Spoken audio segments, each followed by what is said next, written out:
चला ताई मावशी आजचा खास बेत हा तुमच्यासाठी गरमागरम पातवडीचा.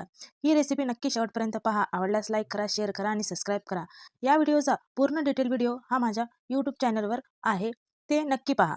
बघा, पातवडीसाठी बेसन, कांदा, जिरे, मोहरी आणि घरगुती मसाले एवढंच वापरून आपण सोप्या पद्धतीत पातवडी बनवणार आहोत. बघा, कढई ठेवली, तेल टाकलं, जिरे मोहरी टाकली, कांदा टाकला, लाल होईपर्यंत परतला. त्यामध्ये मिरचा ठेचा, कोथिंबीर आणि लसण टाकून बारीक केलेला.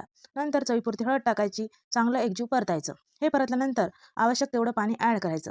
जेवढी पातवडी तुम्हाला हवी आहे तेवढं तुम्ही बनवू शकता. खूप सोपी आणि साधी रेसिपी आहे, नक्की ट्राय करा. पाणी हे छान उकळल्यानंतर त्यामध्ये आपण थोडं थोडं असं बेसन ॲड करायचं. बघा, दोन्ही हात एकसारखे चालू द्यायचे. त्यानंतर गाठी राहत नाही, त्यामध्ये बेसन हे एकजीव केलं जातं. बघा, अशा पद्धतीत गरगरं गरगरं फिरणी म्हणा, तुमच्याकडे जे साहित्य आहे तुम्ही चमचने पळीनंही करू शकता. पूर्ण एकजीव झाल्यानंतर कोथिंबीर ॲड करायची आणि 5-7 मिनटं लो फ्लेमवर त्याला झाकून ठेवायचं. बघा, खूप छान सुरेख अशी पातवडी इथे रेडी होते. बरं, एक प्लेट घ्यायची, त्या प्लेटला लावायचं थोडंसं तेल आणि शिजलेलं बेसन त्यामध्ये ॲड करायचं. बघा, गरमागरम आहे, थंड होईपर्यंत दुसरं मिश्रण आपण रेडी करू. थोडंसं पाण्याचा हात लावून त्याला छान थापून घ्यायचं. त्यामध्ये कोथिंबीर आणि आवश्यक खोबरं खीस टाकून घ्यायचं गार्निशिंगसाठी.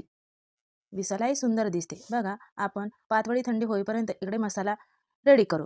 तवा ठेवला, त्यामध्ये कांदा टाकला. कांदा छान लाल होईपर्यंत परतला. नंतर त्यामध्ये टोमॅटो ॲड केलं, तेही छान परतलं. टोमॅटो लाल लाल झाल्यानंतर त्यामध्ये 2 मिरच्याही छान परतून घेतल्या. अद्रक लसूण त्यामध्ये ॲड केलं आणि जिरे आणि धने त्यामध्ये ॲड केले. चांगलं परतलं आणि हे वाटण असं मिक्सरला बारीक वाटून घेतलं. कढई ठेवली, तेल टाकलं. तेल छान परतल्यानंतर त्यामध्ये वाटलेलं वाटण ॲड करायचं. त्यालाही एकजीव चांगलं तेल सुटेपर्यंत परतायचं.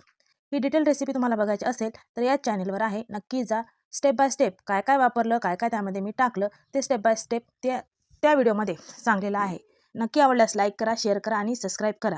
अशा पद्धतीत पातवडी तुम्ही नक्की ट्राय करा, आवडेल तुम्हाला. लाल तिखट, गोडा मसाला, धने पावडर, जिरे पावडर, कांदा लसूण मसाला, मीठ टाकलं, पुन्हा एकजीव हलवलं आणि आवश्यक तेवढं यामध्ये पाणी ॲड करायचं. बघा, पातवडीचा रस्सा इथे रेडी झालेला आहे. खूप सुंदर असा रस्सा. आवडला का तुम्हाला? आवडल्यास ही रेसिपी नक्की तुम्ही ट्राय करा.